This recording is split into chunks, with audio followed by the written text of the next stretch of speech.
Hello and welcome. Today, we're going to travel back in time to ancient Rome for an incredible story about a wise thinker named Seneca.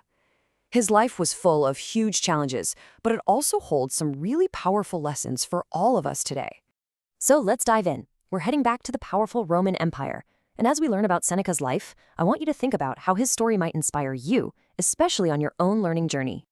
So, first things first, Seneca was a very influential thinker. Let's try saying that word, influential. Good. Influential means having a big effect on the people and things around you. Here's a sentence you can try. My teacher was very influential in my life. Right, so to be influential means you have the power to change how people think or act. And Seneca was a brilliant speaker, right in the heart of Roman politics. When he spoke, the most powerful people listened. His words could literally change everything. But things took a turn. The emperor took away all his power and sent him far from home. He became an exile. Let's practice that word. Exile. That's it. An exile is someone who is forced to live away from their home country.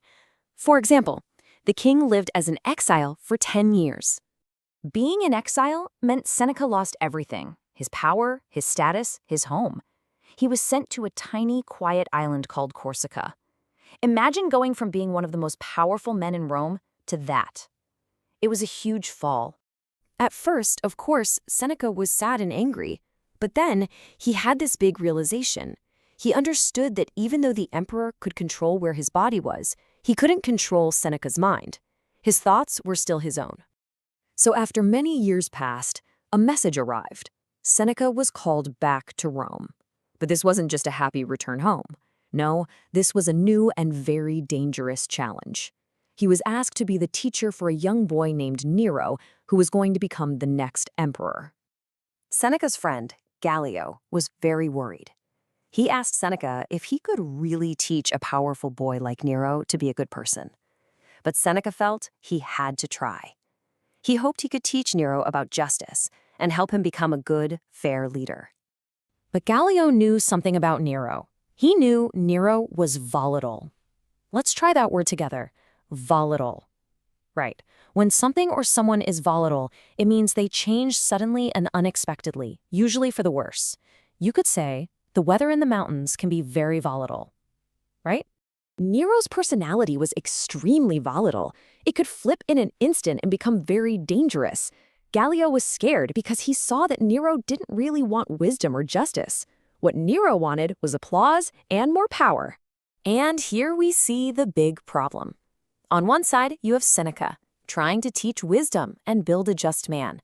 On the other side, you have Nero, who only wants to get applause and gain more power. You can see this puts Seneca in a very, very difficult situation. Now, during this time, Seneca became extremely wealthy. But in his writings, he always taught about moderation. Let's say that one, moderation. Good. Moderation is the quality of not being too extreme or excessive. For instance, eating candy in moderation is okay.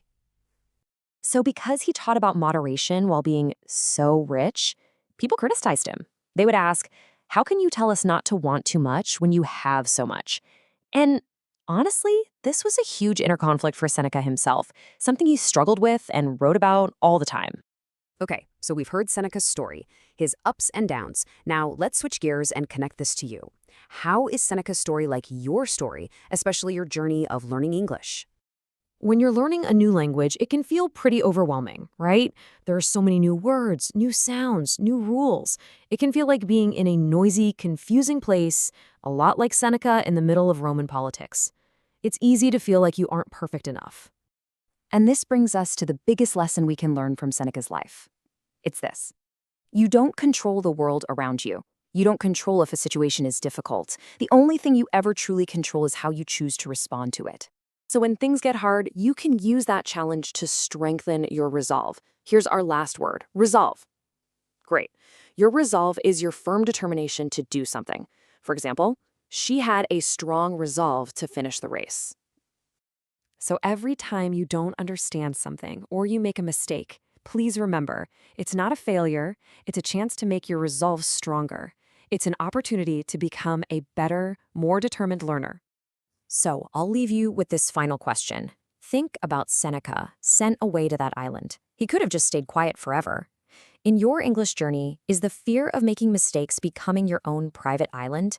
Is it exiling you from the conversation? Or will you, like Seneca, decide to use the challenge to find your voice? All right, let's continue our story. So remember the young Emperor Nero, Seneca's student? Well, something had changed. He wasn't a good leader anymore. Not at all. He had become a tyrant. Let's try that word together. Tyrant. Good. Now let's use it in a sentence. Nero was a tyrant. So, what exactly is a tyrant? Well, it's a ruler who is both cruel and very, very powerful. It's someone who has all the power but doesn't use it to be kind to people. Nero completely stopped listening to Seneca's wise advice. Instead, he started listening to flatterers. Let's say that word. Flatterers. Great. Now a simple sentence. The flatterers praised Nero. And who are flatterers? They are people who don't always tell the truth. They just say really nice things to powerful people like Nero because they want to get something in return. And so this all leads to a terrible moment. One evening, a messenger arrived at Seneca's home. He had a direct order from the emperor.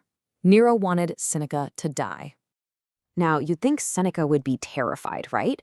But his reaction was, well, it was really surprising. It was not at all what you would expect. He wasn't afraid, not one bit. Instead, he felt this incredible sense of calm and clarity.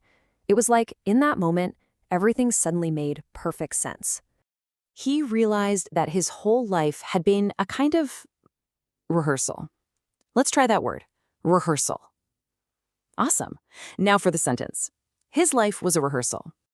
A rehearsal is just practice for a big performance, right? Like a play or a concert.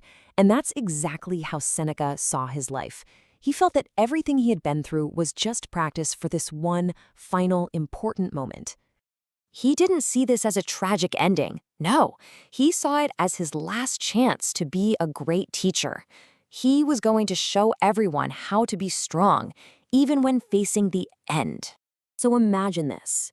His friends and family are all around him, and they're crying. But Seneca, he uses this very moment to begin his final lesson. He looked at his crying friends, and he asked them gently, "Where are your lessons from philosophy? Where is all the practice you have done for difficult times like these?" Even then, he was reminding them to be strong, just like him. And when it was time, he accepted his death with complete composure. Let's try that word, composure. Perfect. And now the sentence. He had composure. Composure is that feeling of being totally calm and in control of your emotions. It's when you can stay calm even when a situation is really, really difficult or even scary. His final lesson was that you can stay true to who you are, even when your entire world falls apart. Let's try that phrase. Falls apart. Good. Here's a sentence for you. His world was about to fall apart.